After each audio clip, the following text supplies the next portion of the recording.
June 1st, 2015. Memorial of St. Justin, Martyr. A reading from the book of Tobit. I, Tobit, have walked all the days of my life on the paths of truth and righteousness.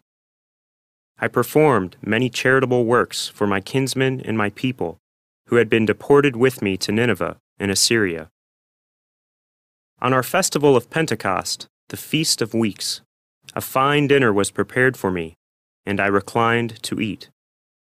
The table was set for me, and when many different dishes were placed before me, I said to my son Tobiah, "My son, go out and try to find a poor man from among our kinsmen exiled here in Nineveh.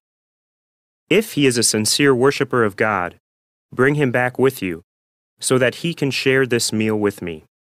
Indeed, son, I shall wait for you to come back." Tobiah went out to look for some poor kinsman of ours. When he returned, he exclaimed, "Father!" I said to him, "What is it, son?" He answered, "Father, one of our people has been murdered. His body lies in the marketplace where he was just strangled." I sprang to my feet, leaving the dinner untouched, and I carried the dead man from the street and put him in one of the rooms, so that I might bury him after sunset. Returning to my own quarters, I washed myself and ate my food in sorrow.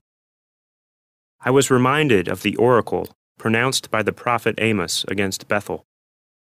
"All your festivals shall be turned into mourning, and all your songs into lamentation." And I wept. Then at sunset I went out, dug a grave, and buried him. The neighbors mocked me, saying to one another, "He is still not afraid." Once before he was hunted down for execution because of this very thing, yet now that he has scarcely escaped, here he is again burying the dead. The word of the Lord. The responsorial psalm. The response is, "Blessed the man who fears the Lord." Blessed the man who fears the Lord, who greatly delights in his commands. His posterity shall be mighty upon the earth. The upright generation shall be blessed. Blessed the man who fears the Lord. His generosity shall endure forever. Light shines through the darkness for the upright. He is gracious and merciful and just. Blessed the man who fears the Lord. Well for the man who is gracious and lends, who conducts his affairs with justice.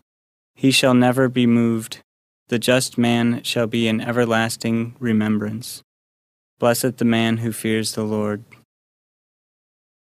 A reading from the Holy Gospel according to Mark. Jesus began to speak to the chief priests, the scribes, and the elders in parables. A man planted a vineyard, put a hedge around it, dug a winepress, and built a tower. Then he leased it to tenant farmers and left on a journey.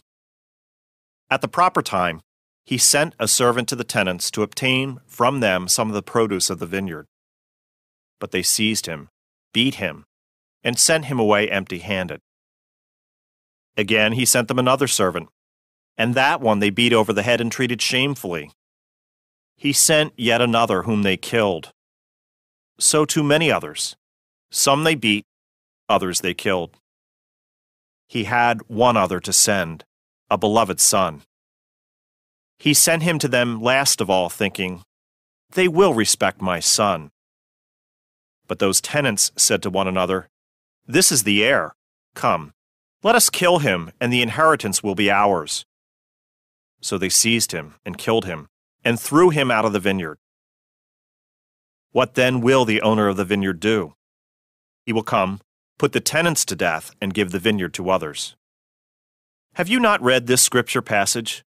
The stone that the builders rejected has become the cornerstone. By the Lord has this been done, and it is wonderful in our eyes. They were seeking to arrest him, but they feared the crowd, for they realized that he had addressed the parable to them. So they left him and went away. The Gospel of the Lord.